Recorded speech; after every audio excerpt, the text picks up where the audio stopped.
What's up, MD? This is Chris Minnis at Venice Golds, getting ready for the Excalibur. We're 16 days out, and today knocking out some bis and tris. All right, started out arm day with the preacher machine. This time we start a little bit light, just want to get some blood into the arms, get a little pump. Not going to failure right away. As I do move into the third and fourth set, we start to approach failure a little bit and really start to feel the burn, but we save the heavy stuff for later.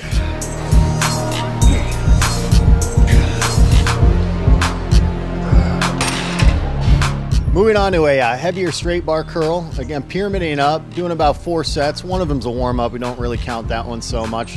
Each time, adding in a little bit with weight. When we get to the last one, you'll definitely notice I compromise form a little bit. I start clean, but towards the end, start swinging the body, doing some cheat curls. This really just completely exhausts everything you have left in the bicep. I kind of see it as it's like getting an assist or getting a spot to really squeeze out those last few reps and pump as much blood into the bicep as possible.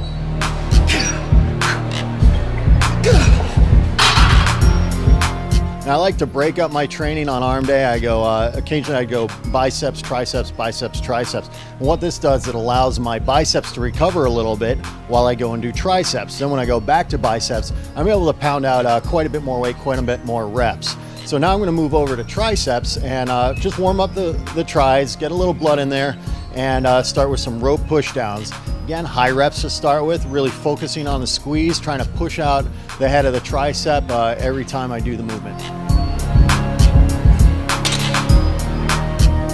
All right, moving on to the French press now. Here we sit down, lock myself into place, and toss that thing on my shoulder and press straight up. Now, as I come down into the negative, it's important to stretch while keeping the elbows together. You really want to keep tension on the tricep throughout the entire movement. Push it above your head, not quite over, slightly behind. Again, trying to keep tension on the tricep. Again, making sure you're pushing that out real hard. All right, now back to biceps. The blood's come out of the arms a little bit, and I think I'm going to be able to push out some extra reps for this reason. Heading over to the cable curl. Now, this is a little different version. A lot of people do flies on this machine. I like this one because when you let out your arms, you get a nice stretch across the bicep. Really stretches the fascia. Then as you come up, it's important that you keep the pressure on your arm the whole time. This means you've got to push your elbow out just a little bit as you curl your wrists in, and this will push out the peaks quite a bit. Pretty excruciating by the end of the set.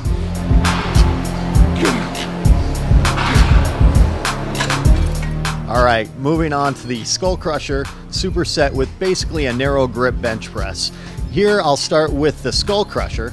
With the skull crusher, I start by pushing the weight above my head, and then I move it a few inches back. So rather than having the weight above directly above my face, there's really no resistance on the triceps. So I move the weight back above my forehead, put my arms at a slight angle. Now there's resistance against my tricep. I'll bring the weight down just about to my forehead, hence the skull crusher, making sure I keep my elbows together throughout the entire movement. This really helps keep pressure on the elbows as opposed to allowing it to fall into the shoulders. Come up, right above the forehead, contract, and that's a skull crusher. Then moving on to the second part of the superset, that's a narrow bench press.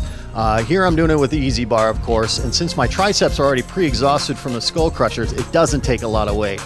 Now when doing this, you got to keep your elbows really close to your body, keeps the tension on your tricep the whole time, and always make sure you lock this movement out because the triceps really become incorporated in the movement towards the end of the rep range. And that's the narrow press. Really, since you pre-exhausted, it only takes 10 or 15 with a lightweight to make you feel pretty fried. All right, back over to biceps. Here we're gonna go to a variation of the preacher curl. This is on a machine, and here we're keeping the arms high. When I go through my bicep workout, I like to do my curls with a low arm, as you saw on the cable, a mid arm, as you saw on the preacher machine, and now I'm gonna finish up with a high arm. A high arm tends to hit the outside of the bicep and really helps build up the peak.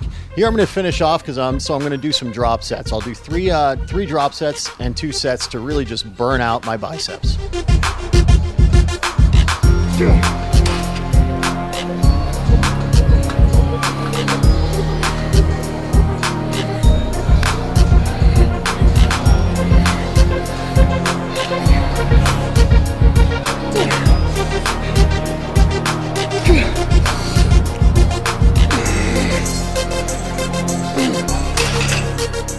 right, we're gonna finish off today with a little forearm pump. This one I go on the incline bench and lay on my stomach, as you can see. Here it's really important to go to a full stretch, a full extension. I even engage my triceps a little, just flex those out a little bit. Come up with a slow controlled movement, and it's a hammer position. The hammer position hits the upper half of your arms to really give you thickness in your forearm.